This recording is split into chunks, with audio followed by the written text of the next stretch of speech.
Une fois que tu as ta liste de prospection, ce qu'il te faut, c'est personnaliser au maximum ton approche, mais surtout pas dans le sens que tu penses. Et je vais t'expliquer pourquoi. Et c'est Guillaume qui le dit, c'est toujours passer par un bon icebreaker, mais pas besoin d'IA et de faux personnalisation pour faire, on va dire, un bon icebreaker. Un icebreaker, c'est quoi? C'est juste quelque chose qui littéralement brise la glace entre ton prospect, et ça peut être quelque chose de super simple.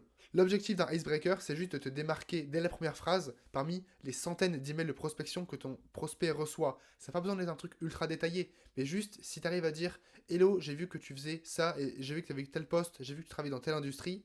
Certes, c'est peut-être pas ultra personnalisé, mais ce sera déjà mieux que 90% des messages de prospection que ta cible reçoit. Si jamais tu n'arrives vraiment pas à faire des icebreakers, mon petit tips, c'est d'utiliser les critères de tes sélections de campagne. Par exemple, si tu sais pas quoi faire et que tu prospectes des industriels qui sont dans l'agroalimentaire, bah, tu vas juste dire bonjour, je voulais aller parler aux plus gros industriels dans l'agroalimentaire et j'ai trouvé votre entreprise. C'est déjà mieux que toutes les prospections que la personne peut recevoir. Et le tips dont parle toujours Guillaume Moubèche dans ses vidéos, dans ses formations, c'est de prendre plusieurs icebreakers et de les mettre à différents moments de l'email et à différents moments dans ta campagne.